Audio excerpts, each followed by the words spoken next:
For centuries, humanity was seen as weak and insignificant.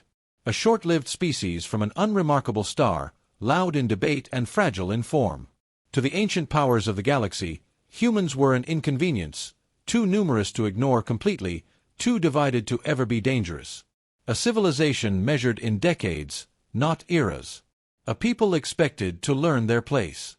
They were ignored by the galaxy, dismissed by those in power, studied only long enough to conclude they would never matter. When humanity first stepped onto the galactic stage, the Council barely looked up. Their ships were inelegant, their technology functional, but crude by interstellar standards. Their politics chaotic, riddled with disagreement and inefficiency. Analysts noted humanity's internal conflicts and confidently predicted stagnation, followed by decline. Obedience, the Council assumed, would come naturally. It always did. Young species learned quickly that survival depended on compliance, accepting unequal trade, restricted expansion, and limited voice in galactic affairs. Those who resisted were corrected by time, pressure, or isolation. Humanity would be no different. So when humans questioned trade quotas, protested territorial encroachment, and objected to Council protections that benefited everyone but them, the response was predictable. Requests were delayed. Appeals were buried. Decisions were postponed until the urgency faded. Humanity was told to be patient, to trust the process, to obey. And at first, they appeared to comply. Human voices grew quieter in council chambers. Trade traffic slowed. Diplomatic channels went dormant. Human systems stopped broadcasting their usual noise of culture, argument, and ambition. To council observers, it looked like capitulation, the early stages of a species learning restraint. Charts were updated. Threat levels reduced. Humanity was filed away as solved. What no one realized was that obedience had never been humanity's strength. Adaptation was. Humans had learned long ago that systems designed to suppress rarely responded to resistance. They responded to irrelevance. When speaking changed nothing, humanity stopped speaking. When participation offered no protection, humanity stopped participating. They withdrew, not in defeat, but in calculation. Humanity turned inward, consolidating what it had once scattered. Knowledge flowed freely. Resources were reorganized. Old divisions began to matter less than survival. While the galaxy congratulated itself on maintaining order, humanity studied it, its habits, its blind spots, its faith in predictability. They learned how power behaved when it believed itself unquestioned. They learned how empires mistook silence for submission. They learned how long the galaxy could look away. And while it did, humanity changed. By the time the Council noticed inconsistencies, human systems growing opaque, projections no longer aligning, silence stretching longer than expected, it was already too late to intervene. The Council had expected obedience.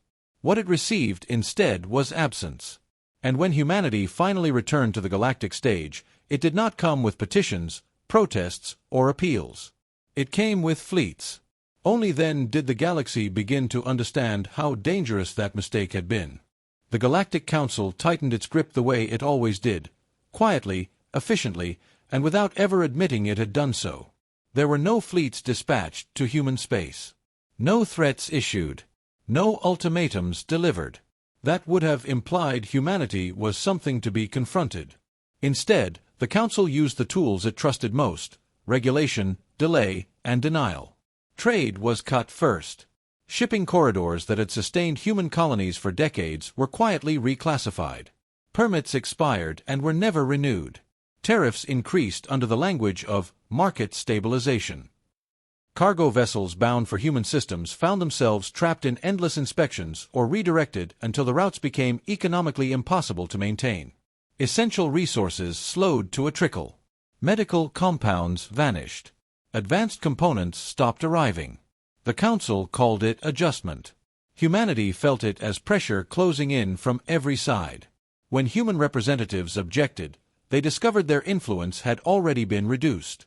Speaking time in council chambers was shortened. Voting privileges were suspended pending compliance reviews. Appeals disappeared into committees designed not to decide, but to wait out the problem. Rights were revoked gradually, carefully enough to avoid alarm. Human research institutions were removed from shared data networks. Exploration licenses were withdrawn. Migration permissions were restricted, trapping millions in systems whose economies were being quietly dismantled.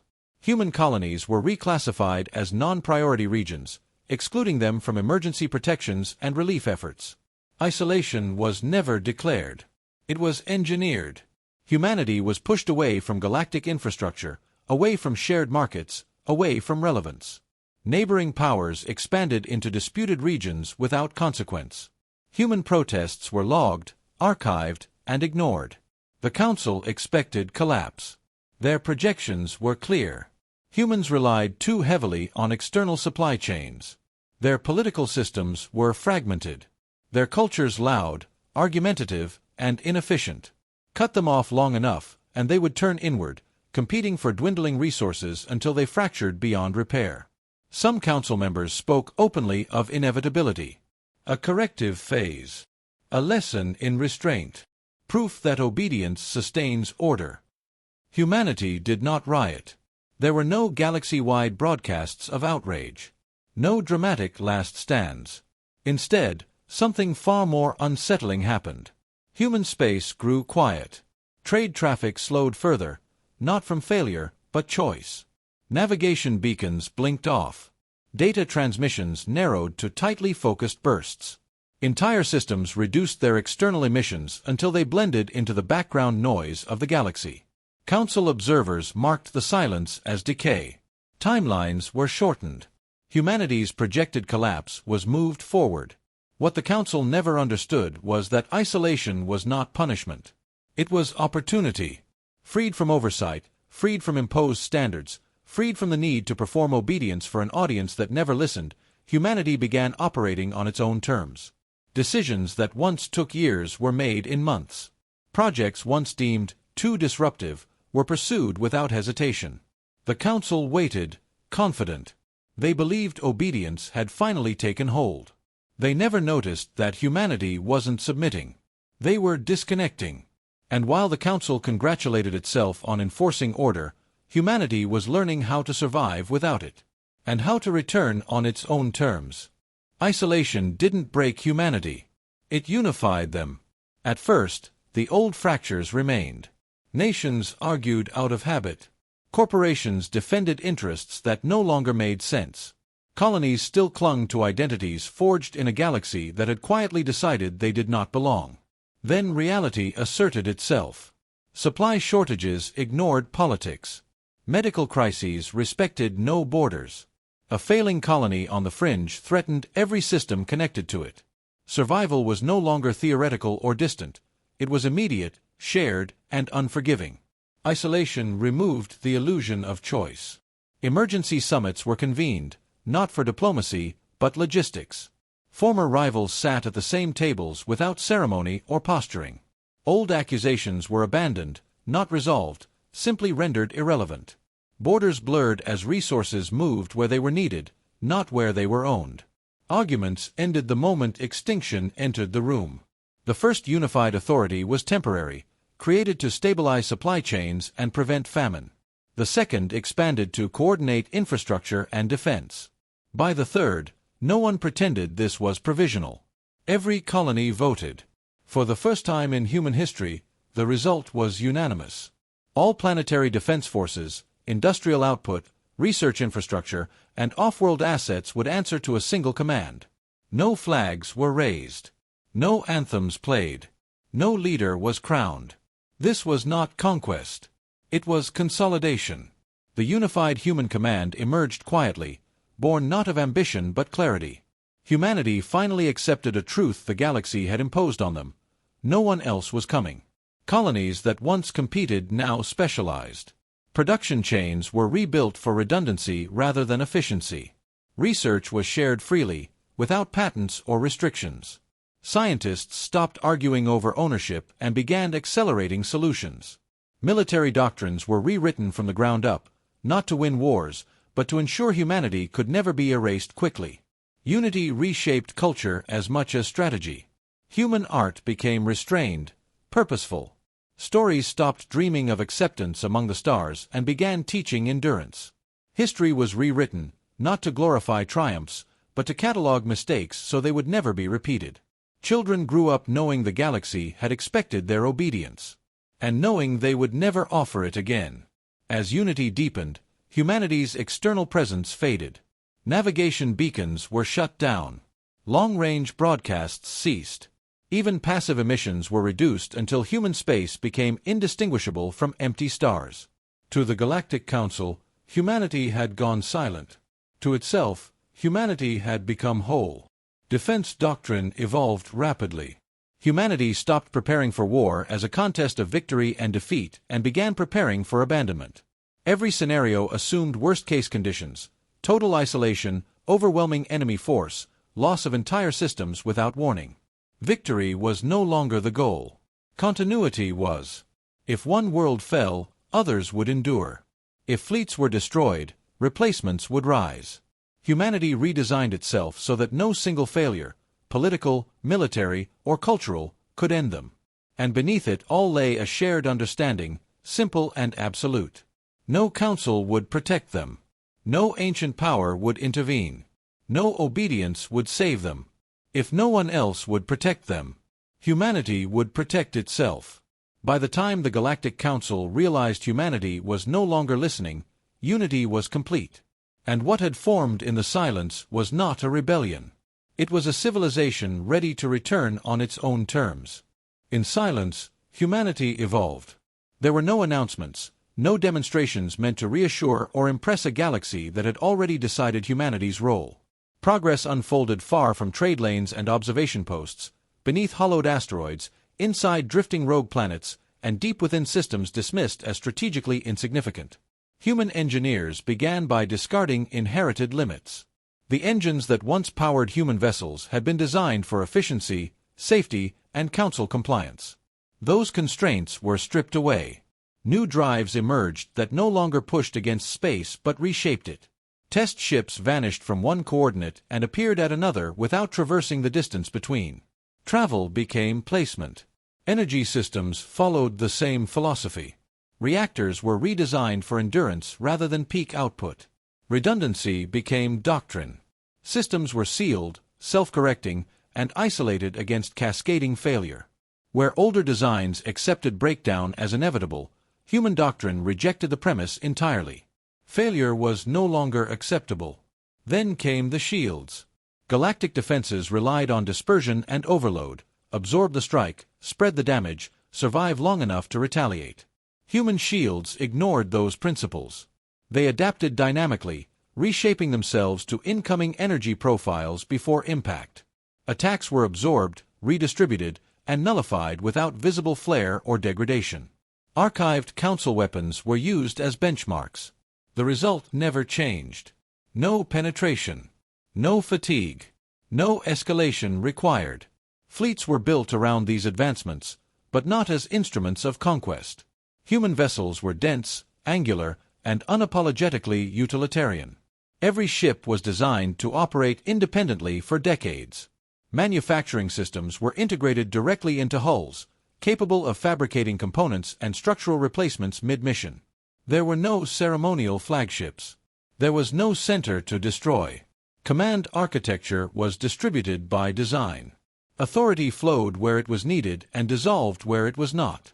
No single loss, no admiral, no ship, no system, could cripple the whole. While they built, humanity studied. They examined how empires rose, how they expanded too far, and how they collapsed under their own rigidity. Patterns emerged with unsettling consistency. Power rarely failed because it lacked strength. It failed because it assumed obedience would last forever. Human doctrine assumed nothing.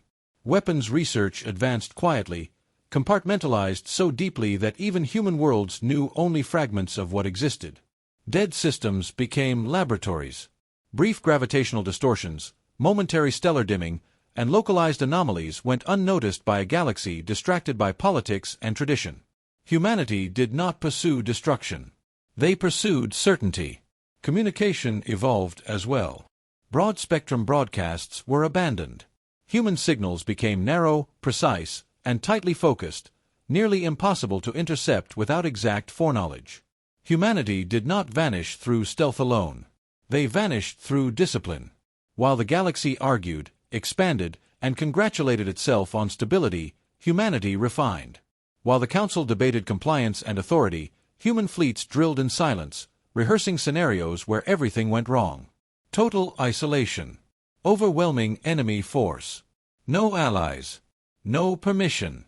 Survival was the only metric that mattered. By the time subtle anomalies brushed the edges of Council awareness, navigation data refusing to stabilize, empty systems behaving incorrectly, gravity bending where it should not, humanity was ready. The Galactic Council believed obedience had been enforced. In truth, humanity had evolved beyond the need for it. And while the galaxy wasn't watching, humanity prepared to return. Not as subjects, but as something far harder to command. Then a new enemy appeared. There was no declaration, no demand for surrender, no ritual of first contact. One cycle, a frontier system, failed to report. The next, an entire sector vanished from the maps, trade lanes dark, relay stations silent, stars burning where inhabited worlds had once existed. The survivors named them the Dominion. Not because that was the name they used, but because domination was the only pattern they left behind. Worlds fell. Not after prolonged sieges or desperate last stands, but with ruthless efficiency. Dominion fleets arrived in overwhelming numbers, their formations dense and unforgiving. Planetary shields, some refined over thousands of years, collapsed within minutes. Orbital defenses were neutralized before coordinated response was possible. Communications were severed first, ensuring no warnings traveled ahead of the invasion. Entire systems were taken before emergency protocols could even be invoked. Species were enslaved. Populations were catalogued with mechanical precision. Cultures were stripped down to utility. Billions were relocated to industrial worlds and resource hubs, assigned functions instead of names. Some species were absorbed into the Dominion's labor hierarchy. Others were scattered so completely that their civilizations ceased to exist as coherent entities. Resistance proved meaningless. Council fleets engaged wherever they could, confident in doctrines refined over millennia. They lost, consistently and decisively. Tactics that succeeded once failed immediately afterward. Countermeasures were anticipated before deployment. Every battle fed the Dominion more data, more certainty, more momentum. The enemy did not simply fight wars. They optimized them. The Galactic Council responded as it always had. They argued. Emergency chambers filled with representatives debating definitions while real-time star maps updated behind them, red zones spreading outward like a malignant growth. Committees were formed to assign responsibility. Votes stalled over jurisdiction, cost-sharing, and precedence. Fleets were promised, then delayed, then quietly reassigned as political calculations shifted. Systems burned while syntax was debated. Some council members fortified their borders and withdrew support entirely, calculating that sacrifice elsewhere might buy them time.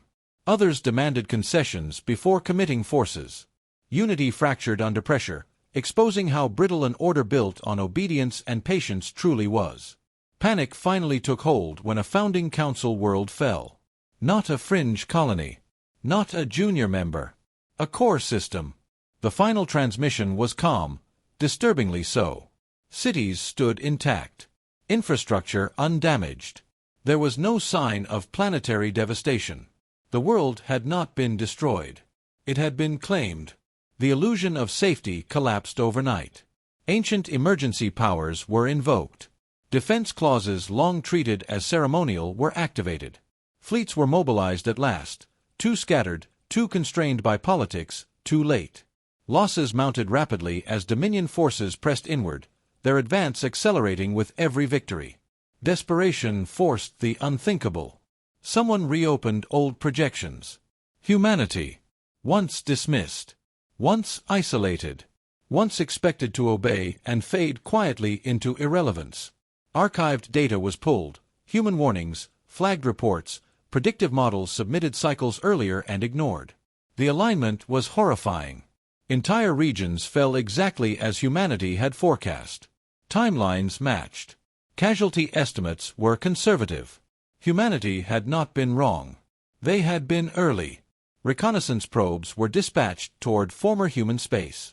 Most never returned.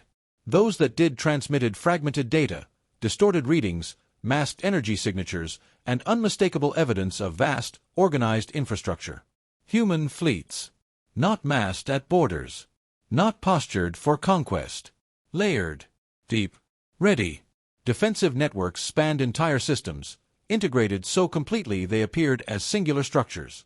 There were no visible borders, yet nothing crossed without being noticed. Humanity had not collapsed. They had disconnected. The Council did not celebrate the discovery. They argued. Some demanded immediate alliance overtures. Others insisted on formal apologies and renewed oversight. A few suggested leverage. Humanity had once been isolated, after all. Surely pressure could still be applied.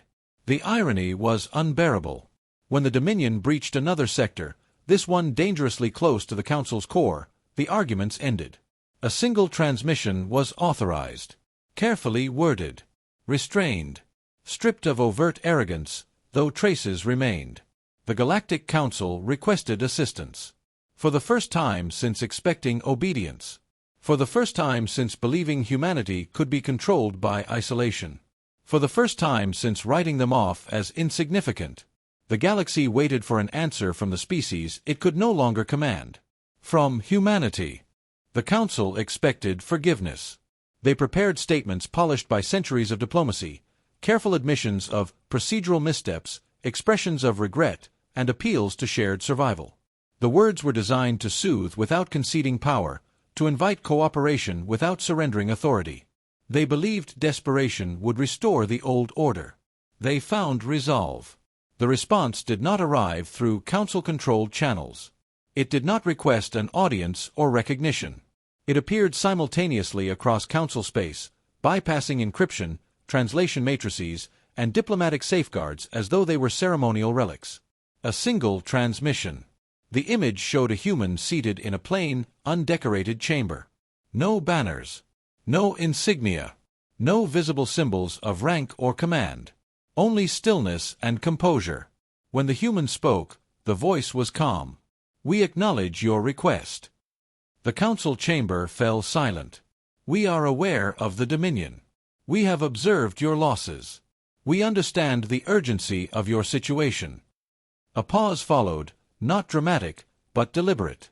For generations, you decided when humanity was expected to obey.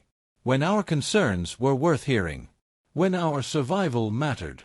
There was no anger in the words. That decision shaped what we became. Council representatives responded quickly. They invoked ancient defense clauses. They spoke of unity, precedent, and obligation. They reminded humanity of the protections and recognition it had once sought. The human listened. Then answered, evenly and without hesitation. "We will decide when to act." No threats followed. No conditions were offered. No assurances were given. The transmission ended. In the cycles that followed, the Council waited. Dominion forces continued their advance. Systems fell faster now, Council defenses failing under pressure. Each loss reinforced an uncomfortable realization. The Council no longer controlled events. It reacted to them. Then space itself began to tremble. Gravitational sensors across multiple sectors registered fluctuations that defied established models. Trade lanes warped unpredictably. Navigation calculations contradicted themselves. Stars dimmed fractionally, as if something immense had shifted between moments. Energy readings spiked in synchronized patterns, vast, controlled, unmistakably deliberate. Human systems long believed dormant began to awaken. Structures unfolded from concealment fields, massive frameworks spanning thousands of kilometers. Fleets repositioned without visible acceleration, appearing where nothing had existed moments before. Defensive networks activated in layered cascades, locking into configurations no Council simulation could resolve. This was not mobilization. It was execution. Humanity had not debated whether to act. They had debated when. And as the fabric of space itself responded to forces beyond the Council's control, one truth became impossible to deny. Humanity was no longer asking for permission. They were choosing the moment. And whatever came next would not be delayed by procedure, tradition, or authority. It would arrive on humanity's terms. Human fleets emerged in perfect silence. There was no hyperspace rupture, no gravitational wake, no warning flare for sensors to scream about. One moment, the void between stars was empty. The next, it was occupied by human vessels arranged in formations so exact that Dominion targeting systems struggled to classify them as individual ships. Massive, precise, unstoppable. The fleets did not arrive in waves or columns. They appeared simultaneously across multiple sectors, positioned with absolute certainty. No engines burned. No weapons powered up. No shields flared to announce intent. They did not advance. They were already where they needed to be. Dominion forces reacted seconds later. Command nodes flooded with alerts as targeting arrays snapped online. Weapon systems charged. Tactical AIs screamed contradictory threat analyses as predictive models collapsed under impossible data. Nothing behaved as expected. Before the Dominion could coordinate a response, a message crossed every channel. Not transmitted. Not broadcast. Inserted. It bypassed encryption, ignored language barriers, and resolved itself into meaning inside every receiving mind. Stand down. There was no threat attached. No ultimatum. No explanation. The Dominion answered with fire. Planet-breaking beams carved through space toward the human fleets. Missile salvos saturated predicted movement vectors. Kinetic barrages filled the void with calculated destruction, enough force to shatter civilizations. They struck nothing. Human ships were already elsewhere, repositioned without observable acceleration, as though distance itself had become irrelevant. Dominion fire tore through empty space, targeting solutions rendered obsolete before weapon cycles could complete. Then humanity responded. There was no barrage, no explosion, no spectacle. Entire Dominion formations lost power simultaneously. Engines shut down. Weapons went dark. Command links collapsed in perfect unison. Ships drifted, intact, helpless, and silent, crews alive but blind, deaf, and isolated from one another. Where resistance persisted, space itself folded. Localized gravitational distortions crushed weapon systems inward, disabling them without breaching hulls. Dominion vessels found themselves trapped in regions where momentum no longer obeyed familiar laws, where escape vectors simply failed to exist. The engagement did not escalate. It concluded. Across multiple sectors, Dominion forces were neutralized in minutes. Not destroyed, not routed, not humiliated. Contained. Council observers watched in stunned silence as real-time feeds updated faster than comprehension allowed. Battles that should have taken months ended before emergency resolutions could even be drafted. Entire invasion fronts collapsed simultaneously, as if the war itself had been switched off. Dominion command attempted retreat. There was nowhere to go. Human fleets anticipated every vector, every contingency, every desperate maneuver. Reinforcements vanished en route, intercepted before they could join the fight. Escape corridors collapsed into navigational impossibilities. The Dominion had prepared for war. Humanity had prepared for inevitability. The final transmission came from a human command node, calm, precise, and absolute. Hostilities are concluded. There was no demand for surrender. There was no negotiation. The war ended before the enemy understood it had begun. And across the galaxy, as silence settled once more, a single truth became undeniable. The Galactic Council had expected obedience. Humanity had returned with fleets. And nothing in the stars was prepared to stop them. The Council tried to reclaim control. Emergency sessions were convened in chambers that had once commanded unquestioned authority. New resolutions were drafted. Jurisdiction over liberated systems was debated in language meant to sound decisive rather than uncertain. Committees were formed to define humanity's role, to fit unprecedented power back into familiar structures. It was too late. Human fleets did not withdraw when the war ended. They did not occupy worlds, install governors, or demand tribute. They positioned themselves instead at critical junctions, along fractured borders, near destabilized regions, and beside worlds the Council had failed to defend. They did not issue commands. They remained. Council envoys approached with caution, their tone unmistakably altered. Requests replaced directives. Proposals replaced demands. Humanity responded politely, briefly, and without submission. There was no hostility in their words, but no deference either. The balance of power had shifted beyond argument. Liberated species waited for conditions that never came. No oaths were required. No alliances enforced. Human ships repaired orbital infrastructure, restored communications, and departed without ceremony. Aid was delivered without expectation. Protection was demonstrated without promise. Some species offered loyalty. Humanity declined. Others asked for guarantees.